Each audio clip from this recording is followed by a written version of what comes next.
changing. We're flying high, creating a complaint-free world. No more, no more complaining people. Their lives are changing. We're flying high, creating a complaint-free world. No more, no more.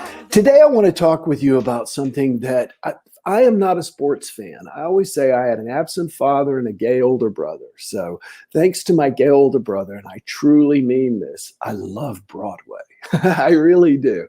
And I really don't know much about sports. To me, sports are really a social activity. You go to the game so you can be with your family or some friends. So, however, back in, I want to say it was the 1990s. I think I'm almost positive it was. I really got caught up in an athlete's story, and I really followed this person, and I really became a really big, really, talk about word echoes. I became a big fan of this athlete, and I began to follow everything he did. The person I'm talking about is George Foreman. Now, before you just write me off as I'm talking about the guy in the George Foreman grill, listen to the story a bit more. You may already know it. I write about it in one of my books. I think it's Happy This Year. George Foreman was known for being an angry boxer. He was sort of the inspiration for Stallone when Stallone would, in the movie Rocky and the movies, when he would basically be getting pounded, and it was at that point he would come back with ferocity. George Foreman was just angry, and he was angry in interviews. He was not a nice guy. He had a beard. And he won. He lost the heavyweight championship. There was a lot of big events with him and Muhammad Ali, Rumble in the Jungle, etc. The thing is, after George Foreman he lost several times, he decided to follow a calling, and he felt that he had had a calling his entire life to be a minister, and he got ordained. And the great George Foreman, and I mean big burly George, became the minister of a small church. And he did that for a number of years. Now, what you may not know as well is that George Foreman has 7 sons, I think, and every single one of them is also named George.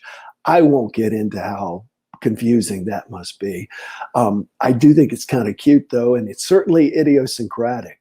So he has 7 sons, and he's trying to raise them on whatever he's able to scrape together as his salary from donations from the church. And I can tell you, I didn't take a salary more times in some churches than I ever did. And so he decides to get back into boxing because it's literally the only thing that ever made him any money. And he is struggling so bad financially. The interesting thing, though, is that during this time as the minister, during this time hearing other people's challenges and stories, George Foreman's heart broke open. He became a totally different person. When you think of George Foreman, you think of this big smiling guy. Go look at him back in the 60s and 70s. He was angry, but his heart broke open. He became a completely different person.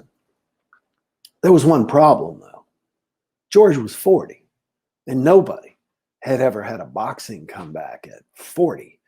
Some boxers had tried to come back, and they always got pounded into butter. You don't pound butter. Anyway, pounded like meat. But George Foreman decided he was going to do it. And there are 2 aspects of this that make this story so applicable to all of our lives and to you especially. Sometimes we have to withdraw so that we can become more inside, so that we can take that time to season, so that our hearts can open up, so that we can become more aware and more appreciative of the challenges other people are going through. And then we look at what is ours, what we can contribute, what we can do. And here's the cool thing that I love about George Foreman. And when he came back, and he actually did come back, and he won the heavyweight championship of the world. Not the first bout, but he did. But he was 40 years old and he was fat and he hadn't trained in a very, very long time. And he knew he had to lose weight and he knew he had to build up his stamina. And so he began to run 10 miles a day. Now, the thing was, George knew that he could not get himself to run 10 miles a day because it had been so many years since he had run 10 miles a day. So what he did was put on his running stuff, got in the car, and his wife drove him 10 miles out of town. And then she dropped him off and started a clock to see how fast he could get back. And his goal was to beat that time every single day.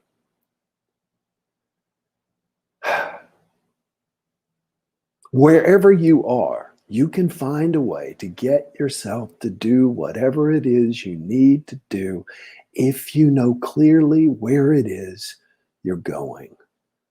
Think of that idea of having your wife drop you off 10 miles out of town and time you to see how fast you get home. Simply because you know you can't push yourself to run 5 miles somewhere and 5 miles back. But he found the way. I find that so inspiring. And the second thing, and this is probably the most inspiring thing I found out about George Foreman. If you go back and you watch the previous years when he was fighting the big boxers decades before he made his comeback in his 40, when he was 40, George Foreman fought like every other boxer. He would fight his heart out for, I think it's 2.5 minutes or 2 minutes. See, I'm not a big sports fan. And then they would put the stool in the ring and he would sit down, et cetera, et cetera, et cetera. And he'd swish his mouth, et cetera, et cetera, et cetera. And then he would stand up and he would fight. Now, when George Foreman came back, he did something different. All those things that I just described happened, except this time he wouldn't let a stool in the ring. George wouldn't sit down because George knew that if he sat down, he might not get up again. This was unheard of in boxing. And he attributes it to the reason that he ultimately went on and succeeded. Wherever you are, if you feel like life has pounded you, don't sit down. That's when you get in trouble. Stand up, walk around, exercise.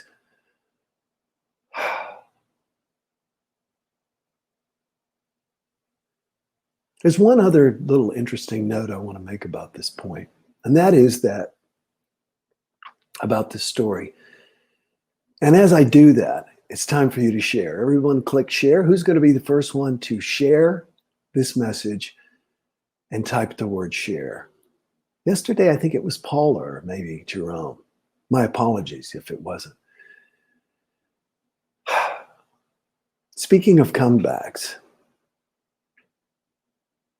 George Foreman was 40 when he made this comeback. When Sylvester Stallone filmed the movie Rocky Balboa, I know I'm talking about boxing a lot lately, but when Stallone filmed the movie Rocky Balboa, which I consider to be the best one, and in that movie, they made a decision to, if you look at that movie compared to, say, Rocky, the first one, they are actually hitting each other. They're not holding back. They decided to hit each other hard. And you know how old Stallone was? Now think about this. Foreman had to get in great shape. Stallone is in much better shape than George Foreman, all right? He was 60. He was 20 years older. So no matter where you are, don't give me the I'm too old excuse, because that's what it is. Let's see what you all have to say. Wow, lots and lots and lots and lots of comments. I feel so excited to share this with you. I just wanted to say thank you. I just finished a very powerful meditation, and probably see my eyes are red. I was doing some crying, some healing. Yeah, Christelle says people are doing, I got it, without gold these days. Got it, I see, says Christelle. And Susan says, grateful that my knee pain is finally gone. Amen to that. Isn't that a great feeling? I'm grateful for dancing for happiness. That's cool. Tell us more about that, Karen. Jerome, my buddy, first one to do it, says share Susan's number. Second one, oh, y'all, excuse me. Michelle, bless you. She says she's grateful for me. Thank you so much. Holly Thompson Sharp says shared. Awesome.